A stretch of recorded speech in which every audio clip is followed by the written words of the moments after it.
Friends എല്ലാവർക്കും നമസ്കാരം. നമ്മുടെ ഇഷ്ടപരമ്പരയുടെ ഇന്നത്തെ പുതുപുത്തൻ വിശേഷങ്ങളിലേക്ക് ഏവർക്കും സ്വാഗതം. അങ്ങനെ അരവിന്ദൻ കുളിയൊക്കെ കഴിഞ്ഞ് വരുമ്പം ശാരദയാണെങ്കിൽ മണവാട്ടിയെ പോലെ ഒരുങ്ങി നാണം കുടുങ്ങി നിൽക്കുന്നത് കാണുന്നത്. ഇതെന്താ ശാരദ, ശരിക്കും ഇവിടെ അടിപൊളിയായിട്ട് ഒരുക്കിയിട്ടുണ്ടല്ലോ, ഇതൊക്കെ ആരുടെ പരിപാടിയാ? നമ്മുടെ മക്കളുടേതായിരിക്കും അല്ലേ? ഇതെന്തിനാന്ന് നിനക്ക് മനസ്സിലായോ എന്ന് പറഞ്ഞപ്പോൾ ശാരദ പറയും, എനിക്കൊന്നും അറിയില്ല മനുഷ്യ, അവൾമാർക്ക് ഓരോരോ സൂക്കേടുകൾ, അല്ലാതെ ഈ വയസ്സാം കാലത്ത് എന്നെ ഇങ്ങനെ ഒരുക്കി കെട്ടി ഇങ്ങോട്ടേക്ക് പറഞ്ഞു വിടുമോ എന്ന് പറയേ. അപ്പം അരവിന്ദ് പറയും, ഓ കൊച്ചു കളി, അവൾക്കൊന്നും അറിയത്തില്ല എന്ന് പറഞ്ഞ് ശാരദനെ കളിയാക്കും കേട്ടോ. രണ്ടുപേരും കൂടി ഇങ്ങനെ മനസ്സ് തുറന്ന് സംസാരിച്ചുകൊണ്ട് നിൽക്കാം. അപ്പോൾ പുറത്തുനിന്ന് പൂത്തിരി കത്തിക്കുന്ന സൗണ്ടൊക്കെ കേൾക്കുവാണേ. അപ്പോൾ അവർക്ക് മനസ്സിലാകും അച്ഛനും അമ്മയ്ക്കും അവർക്ക് ഒരുമിച്ചിരിക്കാനുള്ള നിമിഷങ്ങൾ ഒരുക്കി കൊടുത്തിട്ട് മക്കൾ മനഃപൂർവ്വം മാറി നിൽക്കുന്നതാണെന്ന്.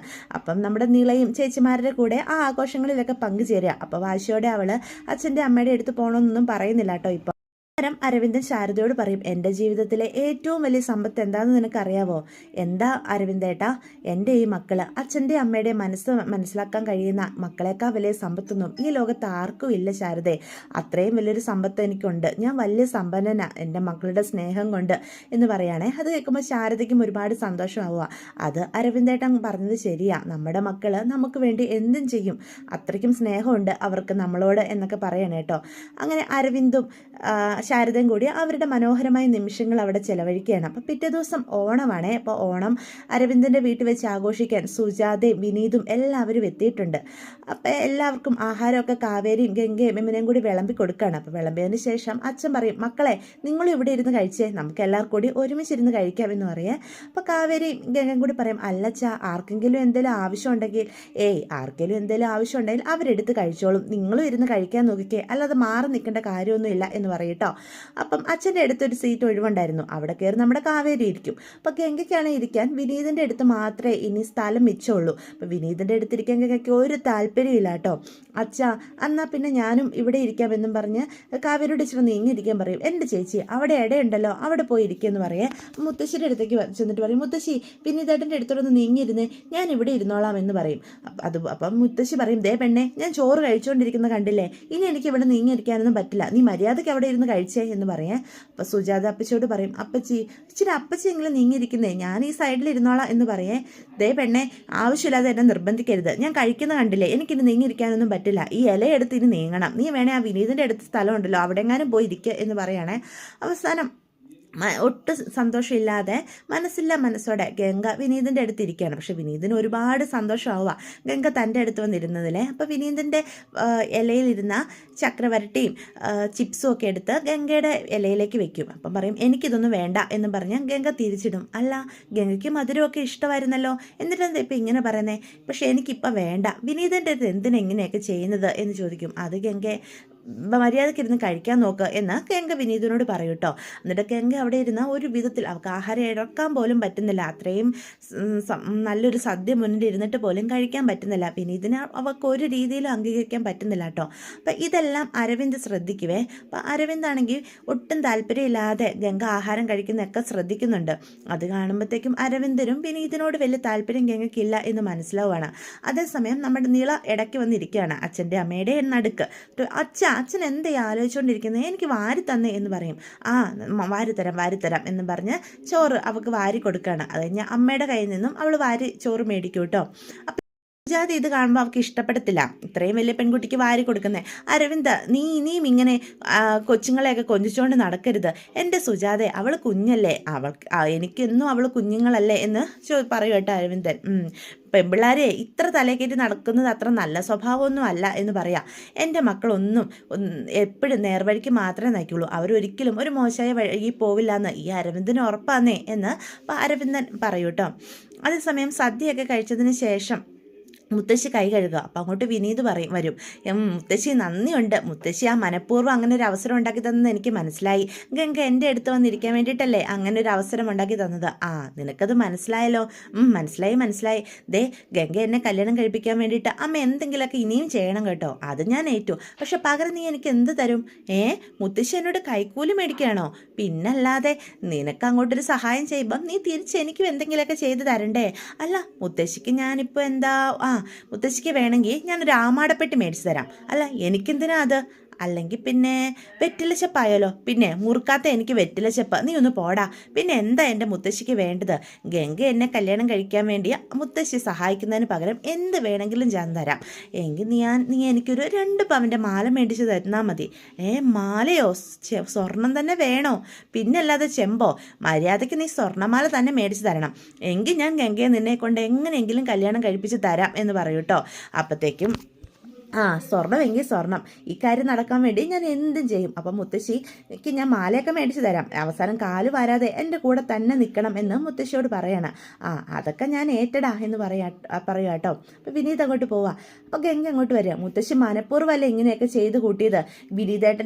വിനീതേട്ടനോട് എനിക്ക് താല്പര്യമില്ല എന്ന് പറഞ്ഞിട്ടും വീണ്ടും വീണ്ടും അങ്ങേരുമായിട്ട് എന്നെ അടുപ്പിക്കാൻ അവസരം ഉണ്ടാക്കി തരുന്നത് മുത്തശ്ശി തന്നെയാണെന്ന് എനിക്ക് മനസ്സിലായി. മുത്തശ്ശി എന്തൊക്കെ ചെയ്താലും ഞാൻ വിനീതേട്ടനെ കല്യാണം കഴിക്കാൻ പോകുന്നില്ല. എന്ന് വെച്ചാൽ നീ ആരാ? ഒരു രാജകുമാരി വന്നിരിക്കുന്നു, നിന്നെ ചുമന്നുകൊണ്ട് പോകാൻ കുതിരപ്പുറത്തേറി വരും. ഇപ്പം ഈ മലയുടെ താഴെ നിൽക്കുന്നുണ്ടായിരിക്കും. കുതിരയ്ക്ക് കാലുവേദന എടുത്തിട്ട് ഒന്ന് പോടി പെണ്ണെ, മര്യാദയ്ക്ക് അവനെയും കിട്ടി ജീവിക്കാൻ നോക്ക്. അവനെ 4 കാശും ഉണ്ടാക്കുന്നുണ്ട്. നിന്നെയാണ് ജീവനുവാ. ഇന്നത്തെ കാലത്ത് ഇങ്ങനെ ഒരു ചെറുക്കനെ കിട്ടണമെങ്കിലേ തപസ്സിരിക്കണം എന്നൊക്കെ പറയണം. മുത്തശ്ശി എന്തൊക്കെ പറഞ്ഞാലും ആരെ കെട്ടണമെന്നൊക്കെ ഉള്ളതേ ഞാൻ തീരുമാനിച്ചോളാം. മുത്തശ്ശി അല്ലല്ലോ ഇവിടുത്തെ അവസാന തീരുമാനം, എൻ്റെ അച്ഛനല്ലേ, ഞാൻ എൻ്റെ അച്ഛനോട് പറഞ്ഞോളാം എന്ന് പറഞ്ഞ് അവിടുന്ന് ഗംഗ കയറി പോവാണ് കേട്ടോ. അതേസമയം രാജേശ്വരിയാണ് നവീനെയും കൂട്ടിക്കൊണ്ട് പെണ്ണ് കാണാനായിട്ട് പോവുക. അപ്പം നവീൻ ഇതുവരെ അറിയത്തില്ല. അപ്പോൾ അമ്പലത്തിലൊക്കെ കയറിയിട്ട് അവർ പോകുന്നത്. അപ്പോൾ രാജേശ്വരി ചോദിക്കും, ഈ അമ്പലപ്പടി വരെ വന്നിട്ട് നിനക്ക് അതിനകത്ത് നിന്ന് കയറി പ്രാർത്ഥിച്ചാൽ എന്താ എൻ്റെ നവീനെ എന്ന് ചോദിക്കുക. എനിക്ക് അതിൻ്റെ ആവശ്യമൊന്നുമില്ല. ഇനി നല്ലൊരു ദിവസമായിട്ട് ഞാൻ വഴക്കിനൊന്നുമില്ല. അല്ല, നമ്മളിപ്പോൾ എങ്ങോട്ടാണ് പോകുന്നത്? നീ ഇത്ര പെട്ടെന്ന് പറഞ്ഞോ? ഞാൻ ഇന്നലെ പറഞ്ഞില്ലായിരുന്നോ ശങ്കരനാരായണ അമ്മാവൻ്റെ വീട്ടിലേക്കാണ് പോകുന്നത് രേണുവിനെ പെണ്ണ് കാണാനോ? നീ എന്താ ഇത് ആദ്യം കേൾക്കുന്ന പോലെ പറഞ്ഞത്? ഇന്നലെ ഞാനിതെല്ലാം പറഞ്ഞപ്പോൾ നീ അക്ഷരം മിണ്ടാതെ എല്ലാം കേട്ട് നിന്നിട്ട് ഇപ്പം ഞാൻ ആദ്യമായിട്ട് പറയുന്ന പോലെ നീ എന്താ നിൽക്കുന്നേ എന്ന് നവീനോട് ചോദിക്കും. അമ്മേ, എനിക്കിപ്പോൾ കല്യാണം വേണ്ട, ഒന്നും വേണ്ട. ഞാനിവിടെ ഫ്രീ ആയിട്ട് നടക്കുന്നതൊന്നും അമ്മയ്ക്ക് ഇഷ്ടമില്ലെന്ന് തോന്നുന്നല്ലോ. എടാ, എന്നെക്കൊണ്ട് ഒറ്റയ്ക്ക് ഈ ബിസിനസ് എല്ലാം നോക്കി നടക്കാൻ പറ്റില്ല. അതുമാത്രമല്ല, നീ വീട്ടിൽ സ്ഥിരമായിട്ട് നിൽക്കണമെങ്കിൽ ഒരു പെണ്ണ് കെട്ടണം. എനിക്ക് മാത്രമേ നീ ഇനി വീട്ടിൽ നിൽക്കത്തുള്ളൂ. അതുകൊണ്ട് മര്യാദയ്ക്ക് എൻ്റെ കൂടെ നീ വരാൻ നോക്കിക്കോ എന്ന് പറയാം. അപ്പം നവീൻ്റെ അനിയനും ഉണ്ട് കേട്ടോ.